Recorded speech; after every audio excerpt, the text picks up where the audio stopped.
Ads లేకుండా latest episode చూడండి.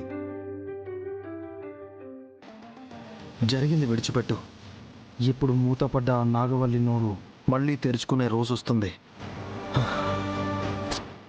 మన ఇంట్లో వాళ్ళే మన శత్రువు స్థానంలో ఉన్నప్పుడు గెలిచే చివరి క్షణాన్ని కూడా నమ్మకూడదని గుణపాఠాన్ని నేర్చుకున్నాం.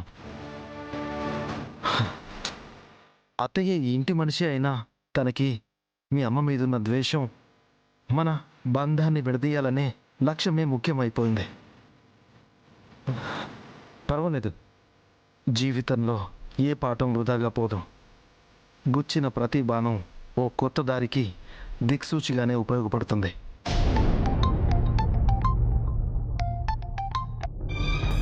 చెప్పండి లావరి గారు. Good news sir. ఆ అమ్మాయి అన్నీ ఒప్పేసుకుంది. తనని ప్రలోభ పెట్టడం వల్లే విఠల్ మీద ఇదంతా చేసినట్టుగా చెప్పింది. ఇదంతా ఆ పృథ్వీ నాగవల్లులే తనతో చెప్పించారని కోర్టులో చెప్పడానికి కూడా తను సిద్ధంగా ఉన్నానని చెప్పింది. అంతేకాదు సార్, విఠల్కి బెయిల్ కూడా మంజూరైంది. రేపొద్దునే పేపర్స్ అందుతాయి. విఠల్ బయటకు వచ్చేస్తాడు. థ్యాంక్ యూ లావరి గారు, thank you so much. It's okay sir. Kannayya ఏంటి? చెప్పాను కదా చైత్ర, మూతపడ్డ నాగవల్లి నోరు మళ్ళీ తెరుచుకుంటుంది అని. తను దాచిన నిజం ఇప్పుడు విఠల్ ద్వారా బయటకు వస్తుంది. విఠల్కి బెయిల్ మంజూరైంది. బట్ ఈరోజు జరిగిన పొరపాటు తిరిగి జరగకుండా మనం జాగ్రత్త పడాలి. విఠల్ ఇక మీదట ఏం చేసినా అది మన కోసమే చేసేలా చేయాలి.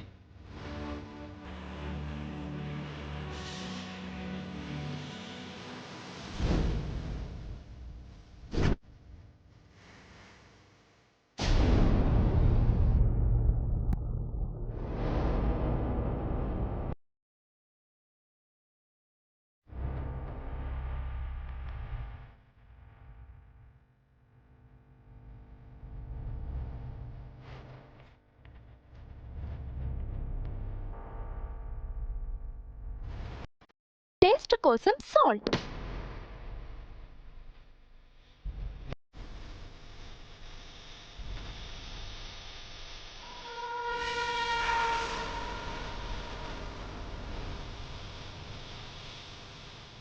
రే, ఈ నీళ్ళల్లో నువ్వు ఎంత ఉడికిపోయినా మరిగి మరిగి నీ బ్రతుకు ఆవిరైపోవడం తప్ప నువ్వు ఒక్క అడుగు కూడా ముందుకు వెళ్ళవు.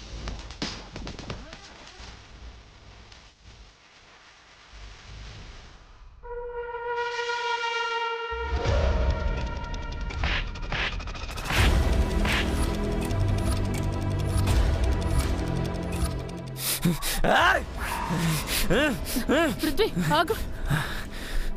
ఏంటి నాన్న, ఏంటి కోపమంతా? కోపం ఏంటి మామ్, అసహ్యంగా ఉంది. పిచ్చి కుక్కల్ని కూడా ఇంత నీచంగా హింసించరు. వాళ్ళు మనల్ని అంతకు మించి హింసించారు మామ్. తలుచుకుంటుంటేనే బాధపడకు పృథ్వీ. వాళ్ళు మనల్ని శారీరకంగా హింసించారు, కానీ వాళ్ళకి కావలసింది మన నుంచి రాబట్టలేకపోయారు. తగిలి మానిపోయే గాయాలు కాదు పృథ్వీ, జీవితంలో కోలుకోలేని మృత్యు శాపం లాంటి దెబ్బల నుంచి తప్పించుకున్నాం. అది ఆలోచించు. మామ్, ఎదురు దెబ్బల నుంచి తప్పించుకున్నా తగిలిన గాయం మానేంత వరకు ప్రాణం పోతున్నట్టే ఉంటుంది మామ్. కొట్టిన ప్రతి దెబ్బ నేను మనసుకే తీసుకున్నాను. మనిషి అనే వాడికి రాకూడని పరిస్థితులు వచ్చాయి. భరించలేకపోతున్నాను మామ్. అసలు నీకు ఇంకా అర్థం కావడం లేదమ్మా? వాళ్ళు అసలు పోలీసులే కాదు, అసలు కేసు అనేదే లేదు. వేషాలు వేసి మోసంతో మనల్ని దెబ్బతేయాలని చూశారు. అయ్యో పృథ్వీ గారు, ఏంటండి మీ ఆవేశం? చూసారా, వేడి నీళ్ళు పడిపోయాయి. పర్లేదు రమయ్య, నువ్వేం బాధపడకో. వాడి మీద నాకున్న మంటతో పోలిస్తే ఇదే ఎక్కువ కదా. ఏంటి పృథ్వీ గారు, ఇంకా జరిగిందే తలుచుకుంటూ ఎన్ని రోజులు ఇలా బాధపడతారు? చూడండి, పెద్ద బాడీ బిల్డర్లా ఉండేవాళ్ళు కూలిపోయిన బిల్డింగ్ లోంచి బయటపడ్డ వాళ్ళ ఎలా అయిపోయారు? అయినా నేను మీకు ముందే చెప్పాను కదండి, ఆ విఠల్ రావు గురించి ఎగతాళి చేసి నవ్వితే అలాంటిదే మీకు జరుగుతుందని. చూసారా, హ్యాపీ హ్యాపీ అన్నారు. అప్పుడల్లా పీస్ పీస్ అయిపోయారు. మహి, ఏంటమ్మా నువ్వు? అక్కడ వాళ్ళు పెట్టిన హింస ఏంటో గాని ఇక్కడ నువ్విచ్చే రివ్యూనే మరింత హింస పెడుతోంది. ఇంకా మిమ్మల్ని ఏడిపిస్తూనే ఉంటానే. అక్కడ నిజం చెప్పకుండా తప్పించుకున్నారు. నా నుంచి ఇంకా తప్పించుకోలేదు మీరు. బూరు పీకి చారు చేస్తా, కోడి మొహల్లారా.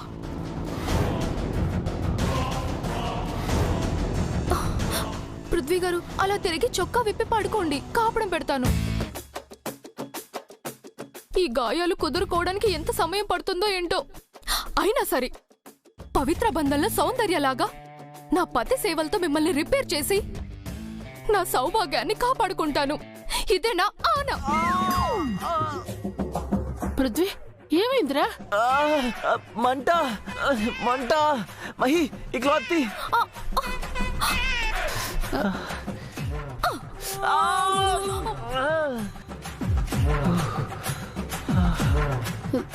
ఏం చేసావు మహి?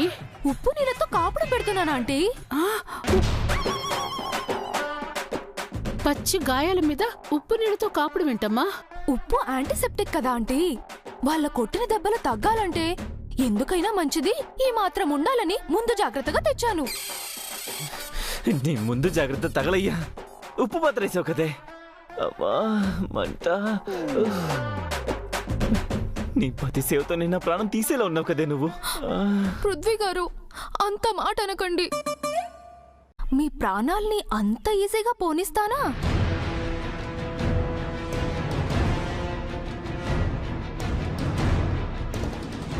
మీ నిజం బయటపడే వరకు వదిలే సమస్య లేదు. నిజమేంటి? అదే ఆంటీ, ఆ విరాజ్ మిమ్మల్ని మిక్సీలో తొక్కి తొక్కి నోరు తీశాడు కదా. దెబ్బకు దెబ్బ తీయాలి కదా ఆంటీ. దెబ్బకు దెబ్బ తీయాలంటే నిజానిజాలు బయట పెట్టి మీ అమాయకత్వాన్ని నిరూపించి మీకు శిక్ష వేయించాలి కదా. నీ మంగమ్మ శబ్దాలతో వాణ్ణేం చేస్తావో తెలియదు కానీ నీ దెబ్బకి నేనేమైపోతానని నాకు భయం మొదలైంది. నేనేం చేశానండి మీరు అంతలా భయపడ్డానికి? అన్ని మీరే చేసి ప్రమాదాన్ని కొని తెచ్చుకొని ఇప్పుడు నన్ను అంటారేంటి? ఆ రోజు కూడా వద్దండి, ఆ డైమండ్ జ్యువెలరీ తీసుకోవద్దండి అంటే విన్నారా? మంచితనానికి పోయి ఇక్కడి వరకు తెచ్చుకున్నారు. ఆ క్లాత్ ఇవ్వండి ఆంటీ.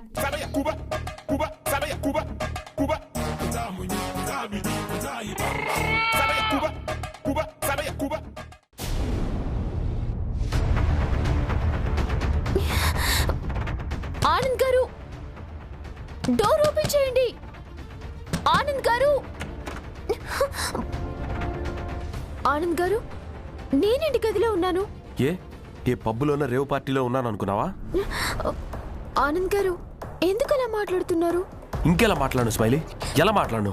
పవిత్రంగా చేయాల్సిన పూజలో పరమ నీచంగా ప్రవర్తించావు. అందరి ముందు అసహ్యం కలిగేలా చేసి కుటుంబాన్నే తలదించుకునేలా చేశావు. ఏమైంది నీకు అసలు? అంటే చైత్ర చేస్తుంది అని అనుకున్నదంతా నేను చేశానా? అది నాకే రివర్స్ అయిందా? నో, ఎలా ఎలా ఇదంతా జరిగింది? అడుగుతుంటే సైలెంట్ గా ఉన్నావే. ఈ రోజు నీ నుంచి నాకు సమాధానం కావాలి. ఏం సమాధానం? ఏంటా? మొన్న మల్లెపూలు పెట్టుకొని ఏదో అయిందని మితిమీరి ప్రవర్తించావు. ఆ తరువాత బిందెల్లో తలలిరుక్కోవడం, గాయాలతో కారు డిక్కీలో ఉండడం, వ్రతంలో ఒళ్ళు మర్చిపోయి బరి తెగించి ప్రవర్తించడం. చా, ఏంటిదంతా? ఏం జరుగుతుంది అసలు? సారీ ఆనంద్ గారు, ఇవేవి నేను కావాలని చేసినవి కాదు. వ్రతంలో అసలు నేను ఎందుకలా ప్రవర్తించానో నాకు తెలీదు ఆనంద్ గారు. ఖచ్చితంగా ఇది మాత్రం ఆ చైత్ర వల్లే. తను నాకు పసుపు రాయడానికన్నా ముందు నేను బానే ఉన్నాను కదా, అది మీరు కూడా చూశారు కదా. కానీ తను పసుపు రాశాకే నా పరిస్థితి మొత్తం మారిపోయింది ఆనంద్ గారు. అదే పసుపు అక్కడికి వచ్చిన ఆడవాళ్ళందరూ పెట్టుకున్నారు కదా. అది కాదు ఆనంద్ గారు. ఏది కాదు స్మైలీ? ఇందాక అత్తయ్య కూడా నువ్వన్న మాటే అంది. అంటే ఏంటి? నువ్వు కూడా అత్తయ్యలాగే చైత్రని శత్రువులాగా చూస్తున్నావా? అంతేనా? ఆనంద్ గారు, అలాంటిదేమీ లేదండి.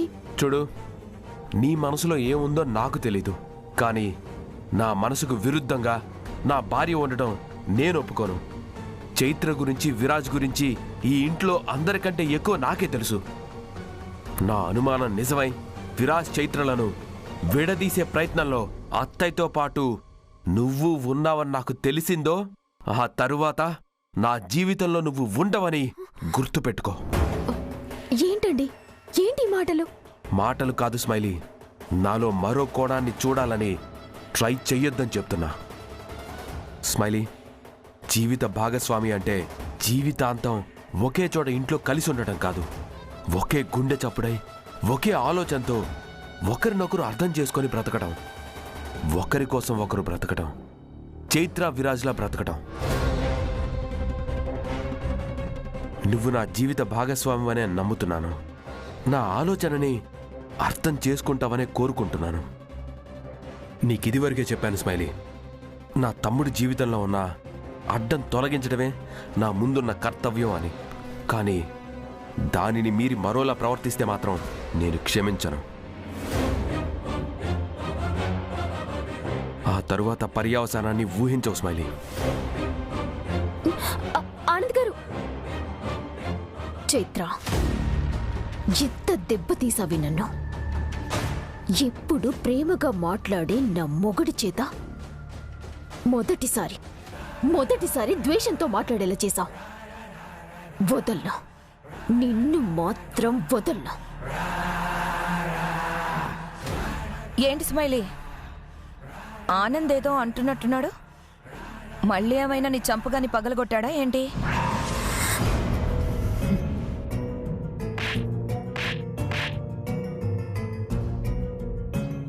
చెంప పగలగొట్టాడా? ఏంటి పిన్ని నువ్వనేది? అప్పుడు నీకు మత్తులో తెలియలేదేమో గాని నీ చెంప మాత్రం మామూలుగా పగల్లేదు. ఇప్పుడు కూడా నిన్ను మత్తు నుండి బయటికి రప్పించడానికి ఏమైనా రెండో చెంప కూడా పగలగొట్టాడేమో అని కొంచెం డౌట్ వచ్చి అడుగుతున్నాను. పిన్ని, పని కట్టుకొని వచ్చింది నా మీద పంచలేడానికా? పంచులు కాకుండా పన్నీరు చల్లాలా నువ్వు చేసిన పనికి? నేనేం చేశాను పిన్ని? ఇంకేం చేయాలి? దాంతో చేయించవలసిన రచ్చంతా పిచ్చెక్కిన కోతిలాగా నువ్వే చేశావు. అందరిలో అది అవమానపడుతుందనుకుంటే అసలు దానికి అవకాశం కూడా ఇవ్వకుండా చివరికి ఆనంద్ చేత తిట్లు కూడా తిన్నావు. అసలు ఇదంతా ఎలా జరిగిందో కూడా అర్థం కావట్లేదు పిన్ని. ఆలోచిస్తుంటే మెల్లమెల్లగా అర్థమవుతుంది స్మైలీ. ఇదంతా విరాజ్ మాయా. నో డౌట్ విరాజ్ అక్కడికొచ్చాకే ఏదో మాయ జరిగింది. అవును పిన్ని, అప్పుడే వాళ్ళు మనల్ని మాటల్లో పెట్టి అది ఆ పసుపుని మార్చేసుంటుంది. దాని కారణంగానే ఆనంద్ గారి నోట నేను నాన్న మాటలు పడ్డాను. చేత్తో దెబ్బలు కూడా తిన్నావు. చివరికేమన్నాడు తెలుసా పిన్ని? చైత్ర విరాజులని విడదీసేలాగా ప్రయత్నిస్తే తన జీవితంలో కూడా నన్నుండనివ్వనని నాకు వార్నింగ్ కూడా ఇచ్చాడు పిన్ని. ఆనంద్కి బీపీ లేదు కాబట్టి సరిపోయింది స్మైలీ. లేదంటే నువ్వు చేసిన పనికి నీకసలు మామూలుగా ఉండేది కాదు. లక్కీగా బ్రతికిపోయావు. పిన్ని, ఇంతకీ నాగమణి నిజం చెప్పేసిందా?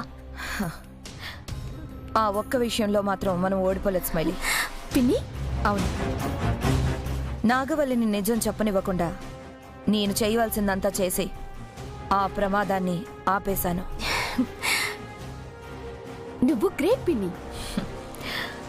అంత మురిసిపోయేంత మ్యాటర్ కూడా ఏం లేదులే స్మైలీ. అదేంటి పిన్ని? అవును, ఇక్కడ నాగవల్లి అనే దారి మూసేసినా అక్కడ విఠలరావు అనే దారి ఇంకా తెరిచే ఉంది. ఏదో క్షణాన వాడి సాక్ష్యం బయటకొచ్చే ప్రమాదం కూడా పొంచుంది. మరి ఎలాగ పిన్ని? ఏముంది, విఠలరావు దగ్గరున్న సాక్ష్యాన్ని విరాజ్కి అందకుండా చెయ్యాలి. అదే ఇప్పుడున్న కఠినమైన ప్రశ్న. ఈ ప్రశ్నకే కాదు, ఇక్కడ జరిగిన దానికి కూడా సరైన సమాధానం ఇచ్చే తీరుతాను.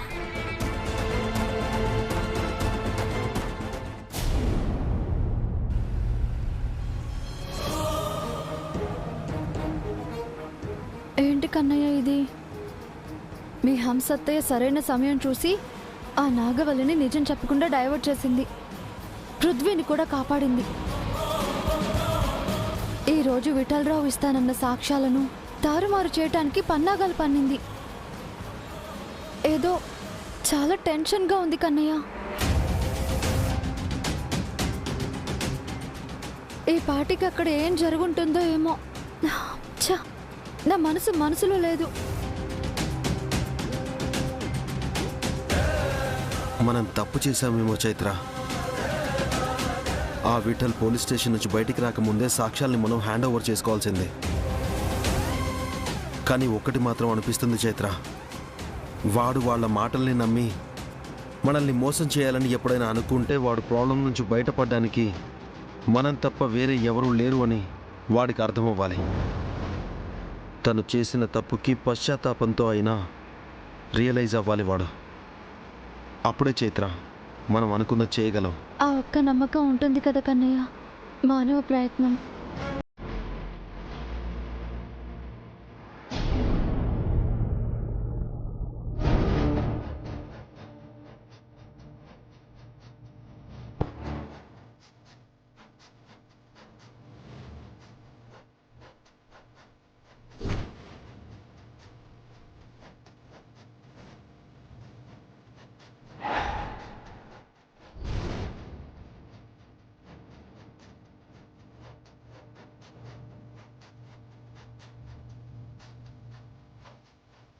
చూడు విఠల్, నీకు కావాల్సింది డబ్బు మాత్రమే కదా, తీసుకో. ఇది అడ్వాన్స్గానే అనుకో. ఆ సీతారత్నం తాలూకు నిజాన్ని నీలోనే శాశ్వతంగా దాచేయడానికి ఇంకా నీకెంత కావాలో చెప్పు, ఇవ్వడానికి నేను సిద్ధంగానే ఉన్నాను. అంతేకాదు విఠల్, ఇప్పుడు నువ్వు ఇరుక్కున్న కేసు నుంచి నిన్ను బయటపడేయడానికి కూడా నేను హెల్ప్ చేస్తాను. అసలు హెల్ప్ చేయడం ఏంటి, 100% బయటపడేస్తాను. ప్రామిస్. నువ్వు మాకు కోఆపరేట్ చేయి. అసలు ఇప్పటి వరకు జరిగిందంతా విరాట్ చైత్రల ప్లాన్ మాత్రమే. వాళ్ళ మూలానే మనమందరం సమస్యల్లో ఇరుక్కున్నాం. ఒక్కసారి ఆలోచించి విఠల్.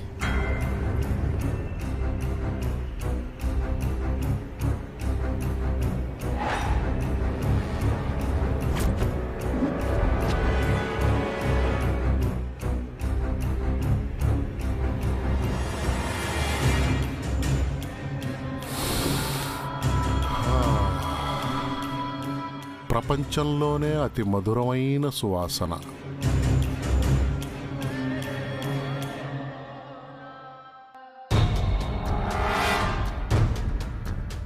పోగో బాస్, మన అకౌంట్లో ఎంత ఉంది? Almost nil boss.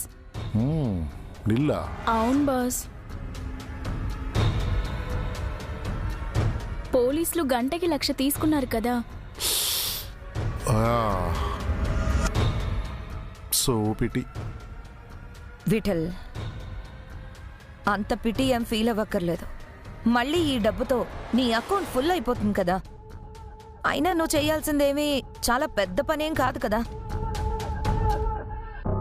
నీ దగ్గరున్న దాన్ని నీ దగ్గరే ఉంచుకోవడం. అది బరువు అనిపిస్తే ఆ సాక్ష్యాన్ని కాల్చి బూడిద చేసేయడం అంతే. అంతకు మించి ఏం పెద్ద పనేం కాదు కదా. ఒక్కసారి డబ్బు గురించి ఆలోచించు.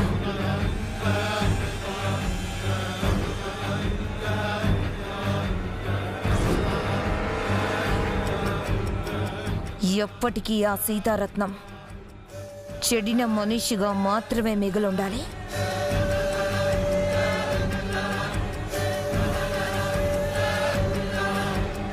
బాస్ కళ్ళ ముందున్న మనీ గాని మగోన్ గాని నో అనటం నేను ఇంతవరకు చూడలేదు. పాపం ఆ విరాజ్ చైత్ర అమాయకంగా బాస్ని నమ్మారు.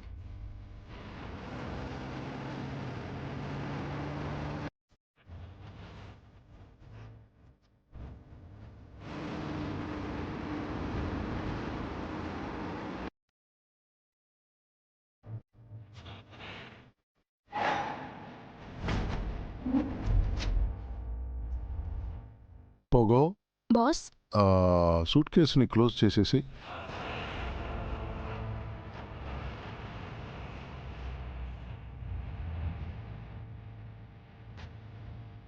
బాగా క్లోజ్ చేసావు కదా, చేశాను బాస్.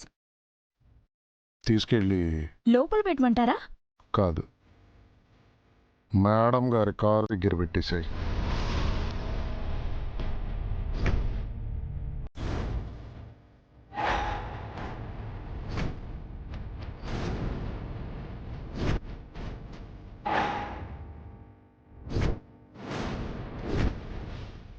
విఠల్, ఏంటిది? డబ్బు మేడం, మనీ. దేనికి తిరిగి చేస్తున్నావు? హ, డబ్బు నేను తీసుకుంటే మీకు పని జరగాలి. అది జరగాలంటే ఆ సాక్ష్యం నా దగ్గర ఉండాలి కదా.